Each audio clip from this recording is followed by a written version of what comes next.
আমার জীর্ণ কলঙ্কিনী নয়, সে অবিশ্বাসী নয়। দেশের মানুষ মানুষের মাথায় দুটো বাঁচতে পারে, এত খাবার তাকে কে দিয়েছে?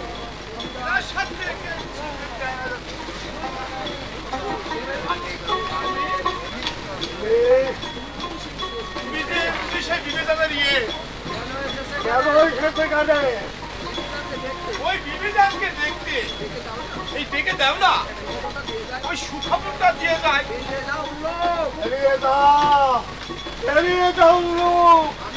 আমি আমি তোকে তুলসিয়ে মুখ ছেড়ে দেবো। করবে বই কি? আমি যে তোমার উপকার করেছি, ওই ছেলেটা খাবার কিনে দিলাম, ওই তোমার কিনা লুকির ব্যবস্থা করে দিলাম, আর তুমি কি আমাকে খুন করবে? এটা আছে কলিযুগ। এই যুগে উপকার করলে মানুষকে ঠকতে হয়। যাক, বিবিধানকে যখন ডেকে দিবে না, সেখন ফিরেই যায়। সম্পর্ক আসে ভাই কি? এবং মায়ের সঙ্গে ছেলের তার সম্পর্ক আমার কি মাথা নেবে নাকি?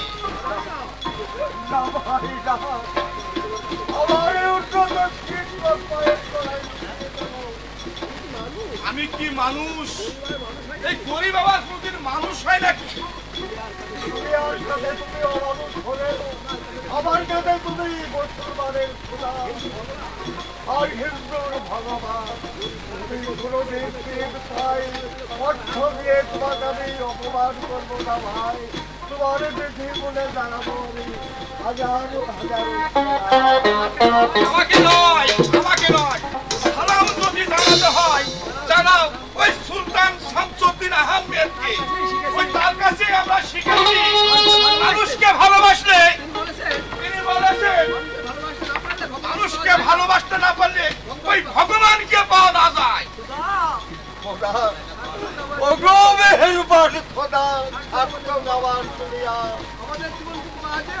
আমাদের জীবনটা যে বাজে হয়ে গেছে ভাইয়া, অমর সুলতানকে আমরা হারিয়ে বাঁচার ফিরে আমাদের মারাই অনেক ভালো।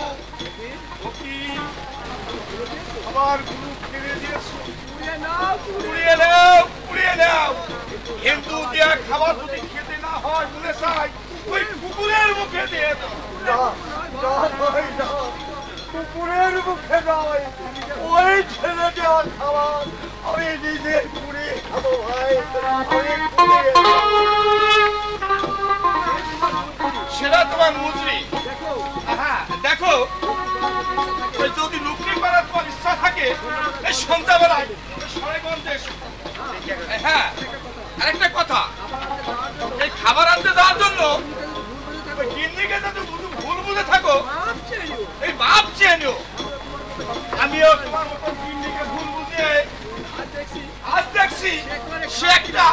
খাঁটি সোনা। বুঝলে, একটা সে খাঁটি সোনা। আমার জন্য খাঁটি সোনা, আমার জন্য তোর কোনো দোষ নেই।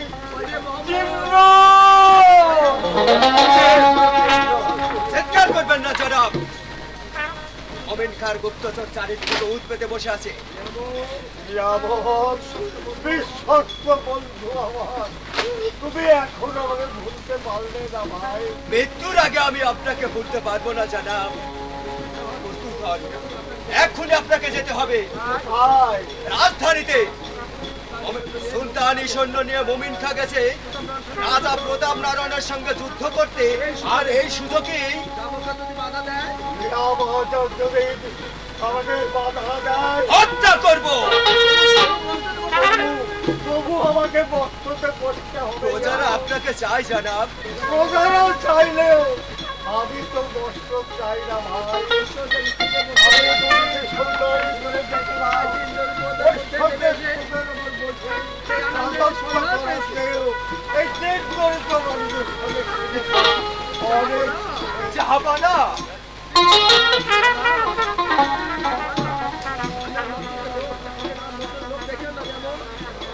আর আমাকে বস্ত্রদের লোক দেখে না এই খাবারগুলো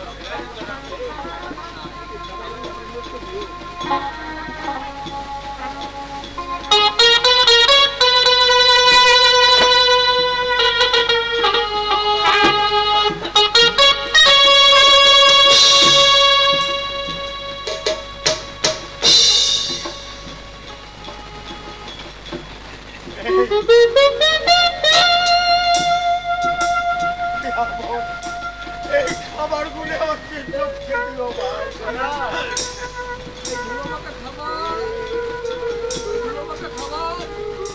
এই ধুলো মাখা খাবার আমার কাছে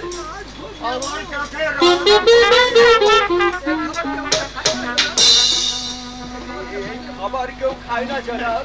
ওরে রে ভাই, বড় লোকের অবজ্ঞার দান হলে আমি খেতাম না। এ আমার এক গরিব ভাইয়ের দান, তাই আমি সাদরে মাথায় তুলে আর শোনো, ইন্দ্রকে বলবে আমার দেরি হবে। ছড়াই ছড়াই কাজ করে কিছু রোজগার না করে আপনি গুলামি করবেন জনাব। খাবো কি দিয়াবো? না জনাব, যার হুকুমে একদিন হাজার হাজার কাপড় কিনেছে সে করবে ঘরের গুলামি। ওই ভাইয়ের রক্ত মাখা বস্ত্র রাজত্ব করার চেয়ে ওই খেটে খাওয়া মানুষ সাথে খেটে খাওয়া অনেক সুখের দিয়াবো।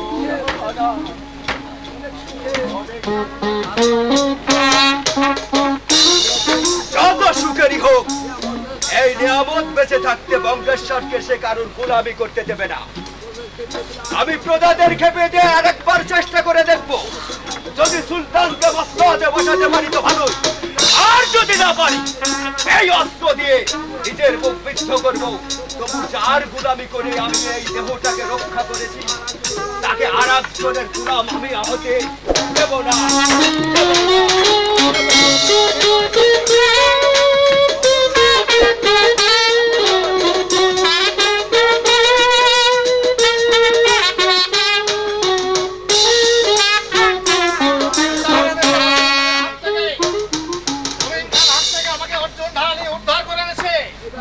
এবার পিতার সাথে ও চক্রীদের হাত থেকে সুলতানের তাজ কেড়ে নিয়ে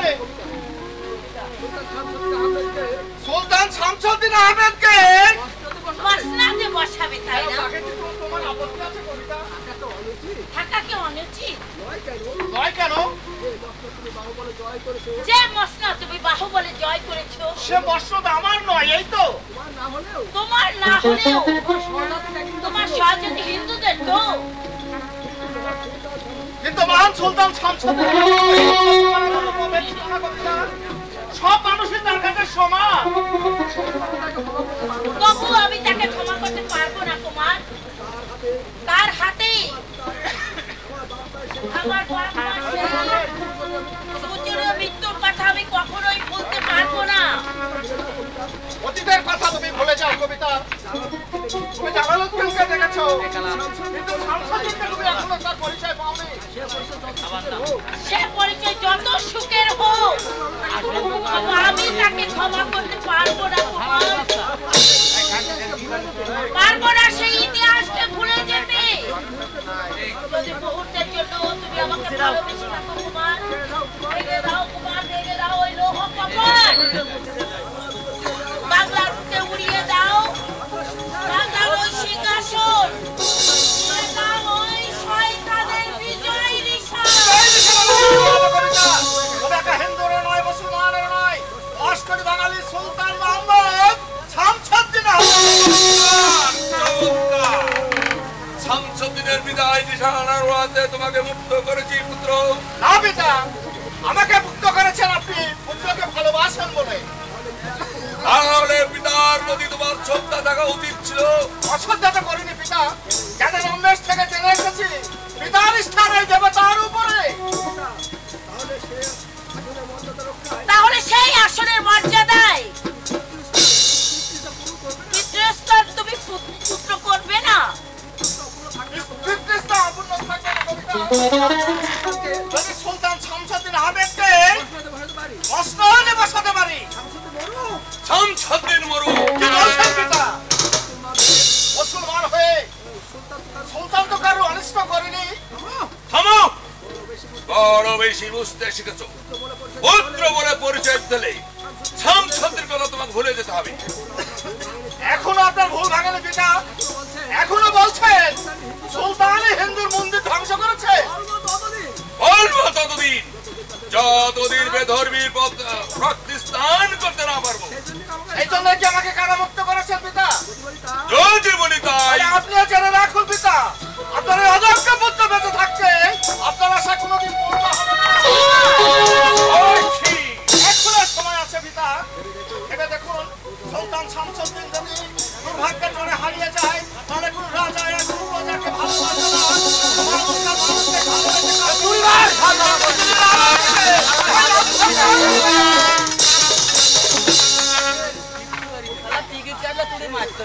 মানুষকে সেই সভ্যতার আলো তোমার পিতৃত্বকে গড়ে তুলতে পারছে দোজখে যাও অনেক ভালো। কবিতা, ও কুমার, পিতার প্রতি কি তোমার কোনো কর্তব্য নেই? তা যদি থাকতো সে ছেলেবেলার কথা তো সহজে ভুলে যেতে পারতাম না। ওরে ক্লাঙ্গার, তোর মায়ের মৃত্যুর পর কত রাজা প্রজারা আমাকে কন্যা দান করার জন্য পায়ে সেজছে। কাছে তোর কষ্ট হবে ভেবে, কাছে তোর মনে ব্যথা লাগে ভেবে আমি নিজকে বঞ্চিত করেছি। নইলে হয়তো পুত্র তাই করতাম। আপনাকে করতে হবে না পিতা। রাজনীতি হওয়ার পরে আমি নিজের হাতে আমার মুন্ডুটাকে আপনার পায়ে উপহার দেব পিতা। আজ আমাকে শুধু রেহাই দিন পিতা। ওই দেখুন পিতা, কোটি কোটি বাঙালির প্রাণ পুরুষ আজ পথের ধুলোয় নির্যাতিত, অসহায় জনগণের জন্য আজীবন কেটেছে। তারা দুঃখে কাঁদবার কেউ নেই, ভয় নেই, ভয় নেই জনাব। সবাই আপনার সঙ্গে বেইমানি করলেও, দেশবাসী আপনাকে ভুলে গেলেও একে অসীম করে থাকবে আপনার জীবনে অনন্ত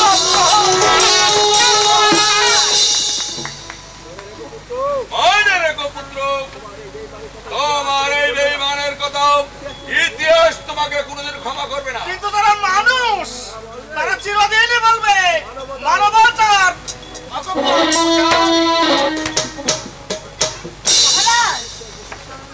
তুই কিছু ভেবেস না,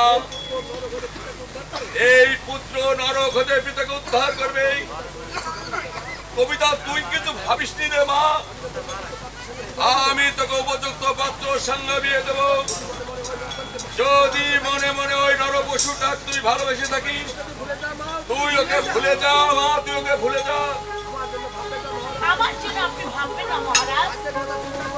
আপনি পূজাদের কথা চিন্তা করুন। পূজারা যখন আপনার মুখে দেখে চেয়ে থাকি, তখন আপনার তাদের দিকে চেয়ে থাকা উচিত মহারাজ। প্রতিশোধ দিয়ে না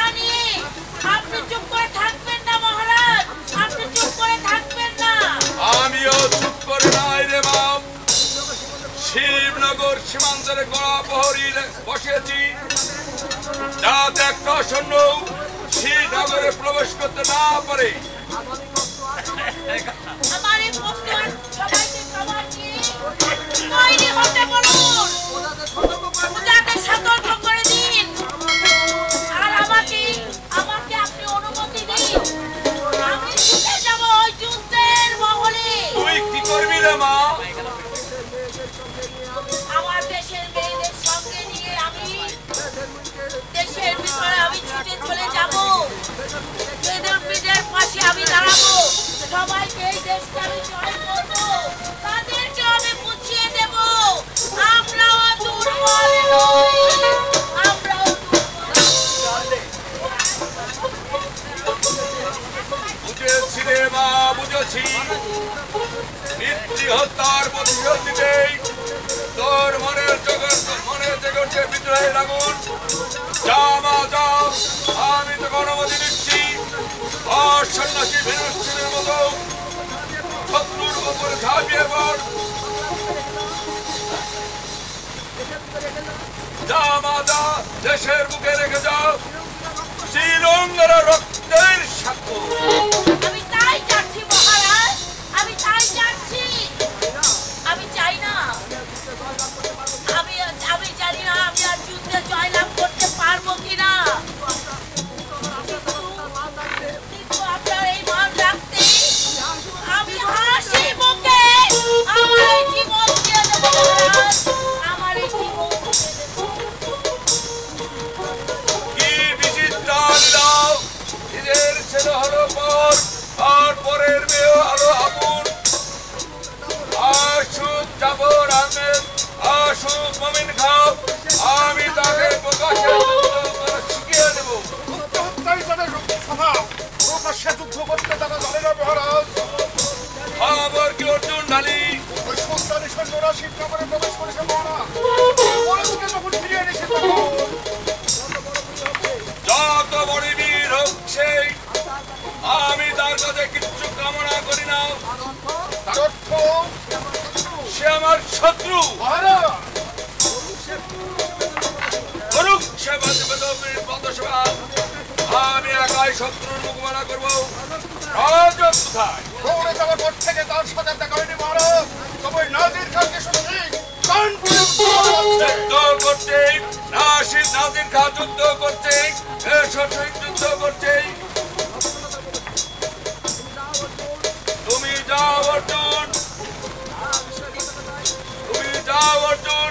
তার বিশ্বাসঘাতকতায় শিব সুলতানি ভোট শিবনগরে প্রবেশ করেছে। সেই দেশদ্রোহীকে সন্ধান করে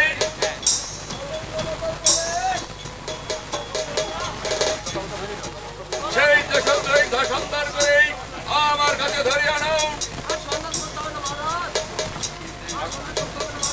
আর সন্ধান করতে হবে না মহারাজ, আমি তার সন্ধান এনেছি। কে তুমি মা? কে তুমি মা? অন্ধকারে প্রদীপ জ্বেলে আমার সন্দেহ উদয় হলে আপনার রাজ্যের এক গরিব গৃহস্থর এক বউ। বলো ঠাকুর, তুমি কি সংবাদ এনেছো? ওই সুলতানি সৈন্যদেরকে শিবনগরে প্রবেশ করার সুযোগ করে দিয়েছে। ওই নবদত্ত কুষাণ। হ্যাঁ মহারাজ, মমিন খাঁর কাছে ওই পুরস্কারের লোভে সে ওই আপনার শিব মন্দিরও ভেঙেছে। কি বললে? আমার শিব মন্দির ভেঙেছে অবধূত ভূষণ। টাকা লোক দেখিয়ে আমার স্বামীর কাছ থেকে আমাকে ছাড়িয়ে নিতে চেয়েছে। আমি ওই শয়তানটার মাথায় হাত বুলিয়ে এই 500 মোহর আমি এনেছি। এই নিন মহারাজ, আপনি এই দেশের কাজে খরচ করবেন। আর পারেন তো?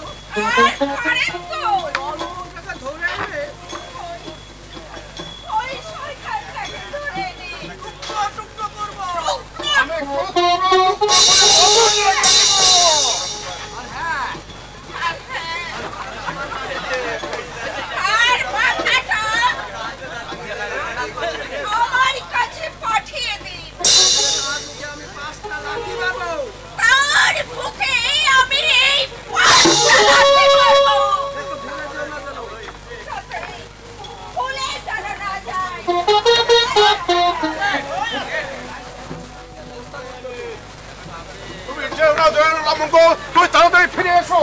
এখনো তোমাকে নিয়ে এবার অনেক ভালো শেখাবে। অস্থির হওয়ার কিছু নাই অর্জুন ঢালি, তুমি নিরাবার ধৈর্য ধরো, আমি অবতরণ করে বিচার করবো। আর রাখতে হবে না মহারাজ, বিশাল মশাইকে আমি খাতির করে ডেকে এনেছি।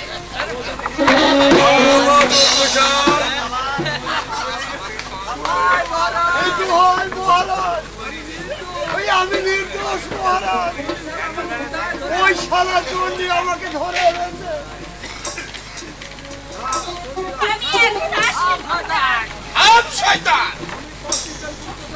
তুমি এই 25 জন গুপ্তচরকে আশ্রয় দাওনি?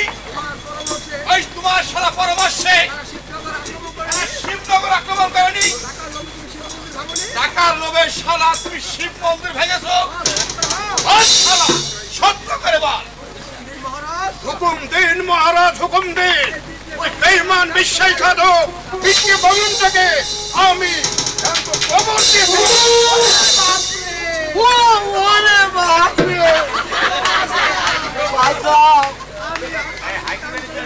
আমি ব্রাহ্মণ কাঞ্চন, এই আমাকে দোষারো। তোমার নির্দোষিতার কোনো প্রমাণ আছে?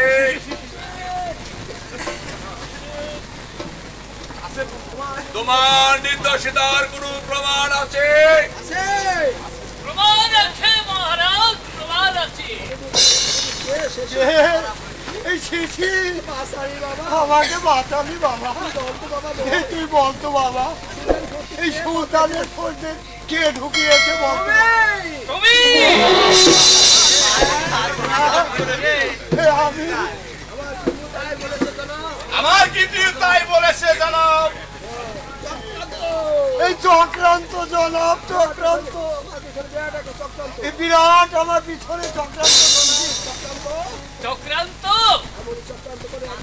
এমনই চক্রান্ত করে আমার স্ত্রীটাকে জালালউদ্দিনের ওই রক্ষীদের হাতে তুলে দিয়েছিলি। সে কথা বলে ভুলে গিয়ে আমি তোমাকে ক্ষমা করেছিলাম, কিন্তু আজ আর নয়। প্রতিহিংসার ওই জ্বালা জুড়াতে গিয়ে আমি যা করেছি তার অনুশোচনায় আজ আমি পাগল হয়ে গেছি।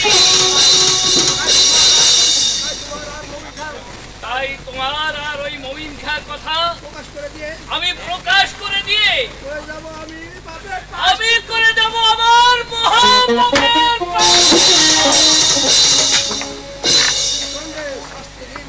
শাস্তি দিন মহারাজ, শাস্তি দিন।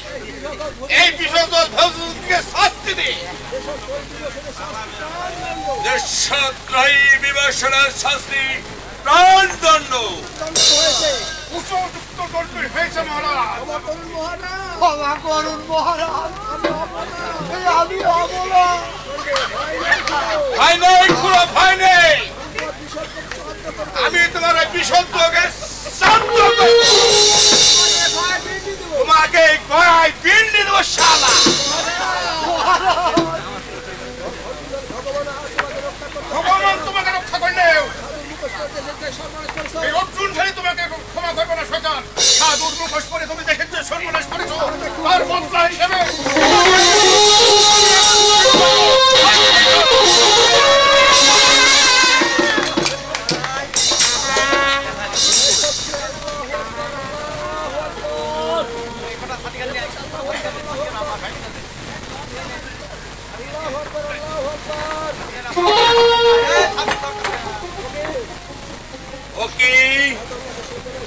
সৈন্যরা তো কাছে এসে বলেছে, তুমি যাও ভাই, আত্মরক্ষা করো।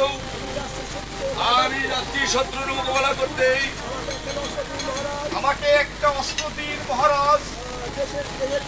ওই দেশের বিবাদে আমিও রক্ত দিয়ে যাব। তুমিও রক্ত দেবে, তবে এই নাও আমার নিজের তরবারি।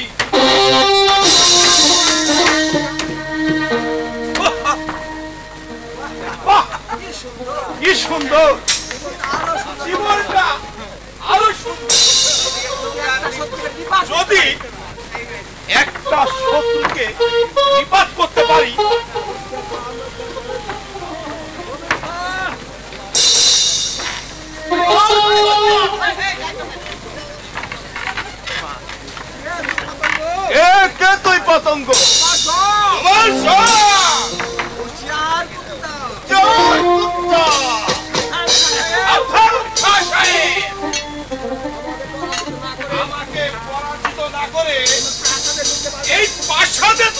বুঝতে পারবে না। তবে ওই ব্যক্তি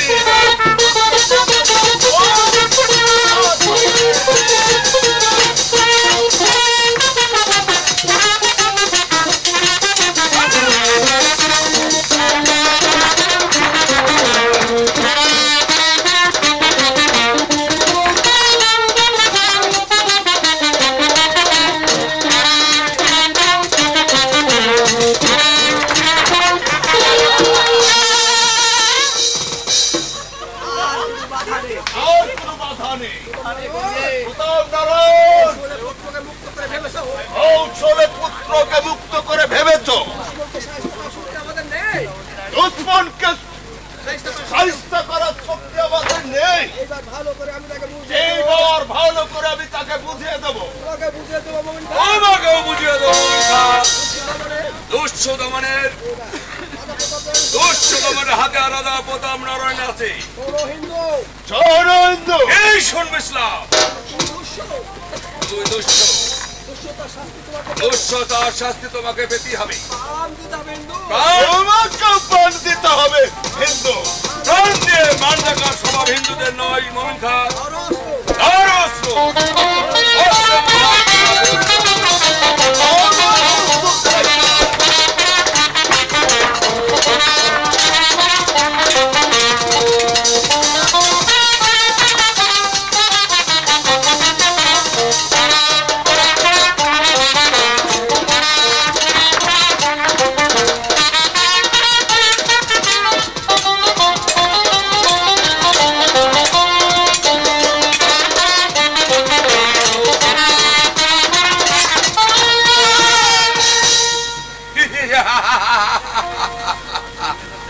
বুঝতে পারছো মোমিন খাঁ? বীরত্বের পরিচয় হোক। মোমিন খান স্কুলের গুলি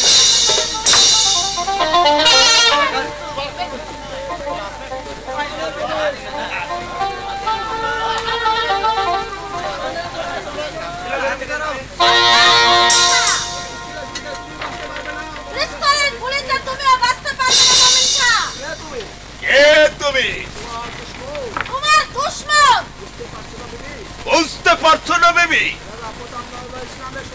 রাজা প্রতাপ নারায়ণ ইসলামের শত্রু।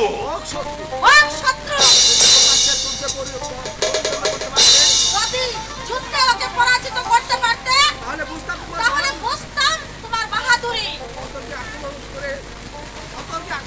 অতর্ক আক্রমণ করে বীরের শোভা পায় না।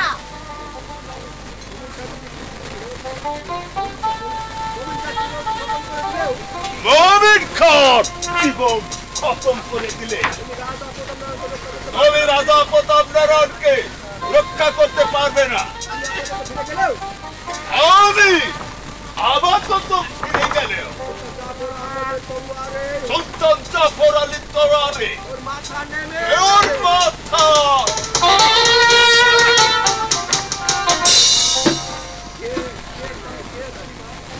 তুমি মা আবার দুর্ভাগ্যের অন্ধকারে সুখ তারার মতো দেখা দিলে। আমি আপনার শত্রু মহারাজ। আমি সম্রাট জাফরের স্ত্রী জাফর খান বেগম। আমি আপনার আক্রমণের কথা জানতে পেরে আমি এসেছিলাম আপনাকে সতর্ক করে দিতে। তার আগে আপনি আক্রমণ হয়েছে। তুমি আমার শত্রু পুত্রী। তোমার স্বামী নিষ্ঠুরতায় শিবনগর রক্তের নদী বইছে। আপনি আমাকে হত্যা করে আমার ফসলের উপর প্রতিশোধ নিতে পারেন। প্রতিশোধ নেব নারী হত্যা করি। নারী হলেও আমি আপনার শত্রু। শত্রু হলেও তুমি নারী। আমার জীবন দাত্রী। আমার ফসলের জন্য হয়তো এই শিবনগর ধ্বংস হয়ে যাবে। যদি পারি তোমার ফসলের হাত থেকে এই শিবনগরকে রক্ষা করবো। আর যদি না পারি